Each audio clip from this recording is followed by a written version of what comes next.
Every day, something dramatic happens in the Caribbean that affects our lives. We'll give you the details. We'll give you the facts on Caribbean Perspective with Eddie Frederick. Host Eddie Frederick. So glad you can join us. The Barbados business sector agrees that the outlook for commerce in Barbados is worrying. This story takes the lead in a 1104th edition of Caribbean Perspective for Tuesday, 4th May 2021. Details after this break. Hubbard's big promotion is back. Live free for 1 year. Spend $50 or more in any Hubbard's department and receive a chance to win big prizes every month. Property or vehicle insurance for 1 year. Free internet, cable and data for 1 year. Free fuel for 1 year. Free cooking gas for 1 year. Free electricity for 1 year. Free drinks for 1 year. Extra cash account and the big free groceries for 1 year. Promotion runs from April 1st to September 30th, 2021. Live free for 1 year with Hubbard's in association with Solgas, Flow, Grenadian General Insurance, Carib Brewery, Coca-Cola, Grenada Bottling Company, Grenlec, Communal Cooperative Credit Union, Dutch Lady Milk, Promo, Danny and Supreme. Terms and conditions apply.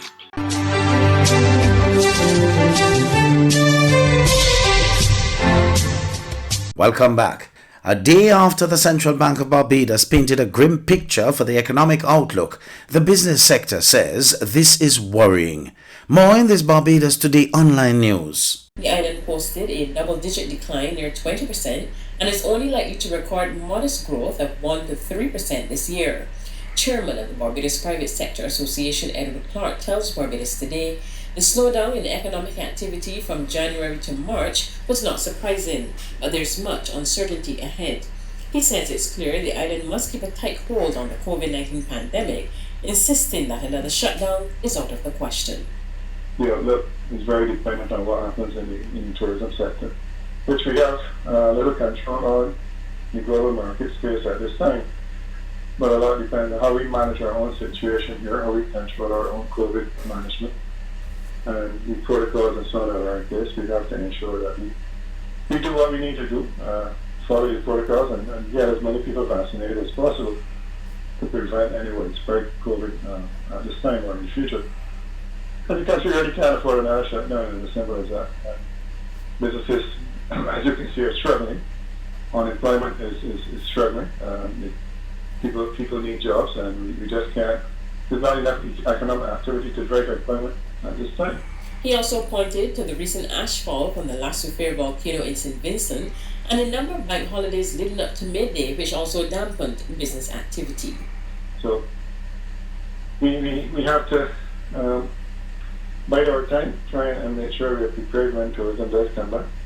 But we need to find ways to stimulate the economy otherwise and to try and get some other economic activity, the capital works program and so on, both on the public and private sector side moving. Meanwhile, the University of the West Indies is described to have had a year of sterling performance in 2020, according to Vice-Chancellor Sir Hilary Beckles. A year of sterling performance. That's how Vice-Chancellor of the University of the West Indies, Professor Sir Hilary Beckles, today graded the regional university, which he said defied several challenges this year. Delivering his 2019-2020 year in review report during the University Council meeting, Sir Hilary said the UWI, in the face of the COVID-19 pandemic and other threats, rose above its challenges. We were able to become a part of the network. Our governments, our medical practitioners, our community health workers, we were able to become a part of that in order to save lives. And when I see the circumstance north of us, when I see the circumstance south of us, and I see that in the Caribbean, our governments have done an excellent job in containing this virus. UWI was at the table working hand in glove with them to save lives. And saving lives, there can be no greater objective. And that is why I have said, because of what we did, because of how we responded, 2020 was our finest hour. Sir Hilary is equally confident that the best days are ahead for the UWI, noting the institution has already cut its debt by half. He says an aggressive plan is afoot to generate more revenue and reduce expenditure. The shared services strategy is the future to reducing the expenditure of the entire ecosystem of UWI, passing on those savings to governments, passing on those savings to the students. And this is now what we are working on. The digital transformation, the shared services model, reduction of operational costs, saving resources for reinvestment.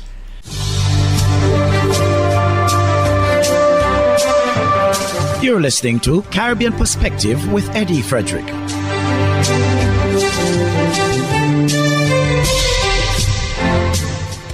The COVID-19 related death toll has risen again in Trinidad and Tobago as the COVID surge continues. While the Health Ministry reported less new COVID cases, the latest figure is still over the 200 mark. TV6's Joel Brown reports. The Health Ministry said that as of 4 p.m. on Saturday, the first day of May, there were 2 additional COVID-related deaths, which have taken the COVID-related death toll in Trinidad and Tobago to 171. The ministry also said there were 248 new cases of COVID-19 from samples taken from Wednesday, April 28th to Friday, April 30th.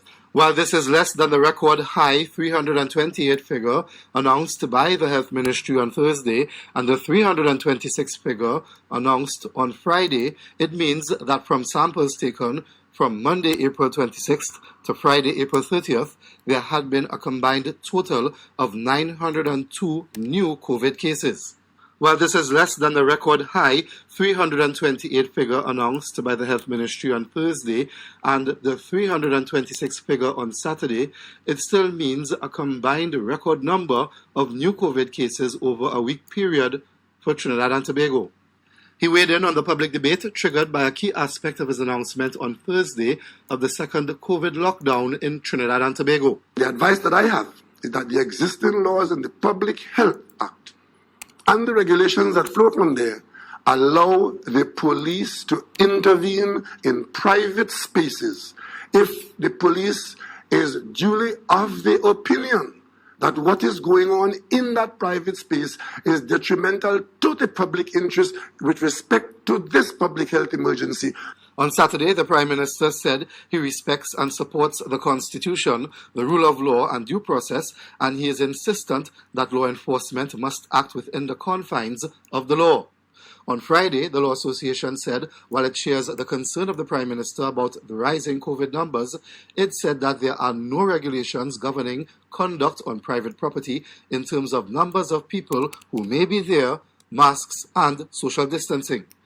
Enshrined in Section 4A of the Constitution of Trinidad and Tobago is the right of the individual to life, liberty, security of the person, and enjoyment of property, and the right not to be deprived thereof except by due process of law. The Law Association said it is likely that in light of our constitutional protections, no regulations can be made to regulate conduct on private property. A similar view was also shared on Friday by Larry Lalla, a former temporary senator for the party presently in opposition, the UNC, who is also an attorney at law. But the Prime Minister said on Saturday the nation's laws, including the Public Health Ordinance, the Public Health Regulations, the Police Service Act and other laws can, in certain specific circumstances, cover the enforcement and management of laws in private premises via public health officers with or without aid of the Trinidad and Tobago Police Service. Police Commissioner Guy Griffith had said on Friday that Section 133 of the Public Health Ordinance states that the police has such authority as stated by the Prime Minister based on certain circumstances. Attorney General Faris Al-Rawi also made a similar statement on Friday. The Prime Minister also referenced Section 133 of the Public Health Ordinance on Saturday, as he said other jurisdictions have implemented states of emergencies where constitutional rights are suspended and go as far as limiting the number of persons permitted in private settings, as well as the nature and type of activities permitted on private properties. Dr. Rowley said Trinidad and Tobago, in his words, instead successfully utilized other measures to manage the pandemic, which has thus far resulted in a hard-fought balance between saving lives and livelihoods. The Prime Minister said the government is striving to save lives until vaccines can give the nation herd immunity. Jewel Brown, TV6 News. In other news, while maintaining that it has not shifted from its position that house-to-house registration is necessary for the holding of any elections in the country, the APNU-AFC in Guyana is now positing that not holding local government elections, as is constitutionally required, could lead to riots in the country. HGP's Wendell Badri has the details. And it might be a serious recipe for all manner of things happening. We might have to go back to court, or even worse, you might have demonstrations on the street. It could very well be a recipe for I don't want to let it happen at all, but a recipe for riots if you're going to deny us local government elections. That was the leader of the Alliance for Change, Kemraj Ramjatan, responding to questions from the media during a virtual press conference on Friday. Responding to a question posed by Nightly News about the holding of local government elections, as is constitutionally required this year, the Alliance for Change leader posited that to not hold local government elections, as is constitutionally required, would be a very serious matter. So, if they do not have local government elections, it will be, again, a violation of our constitution, a violation of our democratic rights. The Member of Parliament lambasted the PPP administration for its track record in local governance and democracy, as he reminded that after 1994, the next local government elections was not held until 2016, after the APNU-AFC was elected to office. This government has shown its background behavior in relation to local government. From 1994, when we had the first one under Chedi Jagan, we did not have back any. It does not like local government democracy, as it doesn't like democracy in any event. Meanwhile, responding to statements made by the government that, and I quote, the system needs to be fixed before holding any elections, end quote, Ramjatan said that the GCOM Secretariat will have to address issues it may have with its officers internally, as it is an autonomous body. Ramjatan regurgitated claims made by the APNU-AFC that house-to-house registration must be conducted prior to the holding of any elections in the country. We feel that a house-to-house registration exercise that is brand new, that will get the voters list for these NDCs, was so important for free and fair elections that must be done. While stating that his government is more than happy to hold local government elections, Minister of Local Government and Regional Development Nigel Dharamlal, in a recent interview with Nightly News, said that his party is not comfortable contesting any elections with the current CEO Keith Lowenfield and DCEO Roxanne Myers at the helm of the process. President Ali also proffered in October 2020 that local government elections would be held after the system has been fixed. Wendell Badri, HGP Nightly News. Did you know that your friends and family can now shop at the Food Fair from anywhere in the world, and you can receive here in Grenada? The Food Fair and GrenadaMarket.com now make it possible through secure online shopping and personalized customer service. Simply send your loved ones a list of your preferred items or let them fill an online basket, and the items will be available for pickup or delivery. Visit GrenadaMarket.com or thefoodfair.gd today for more details. The new norm. Spread the news.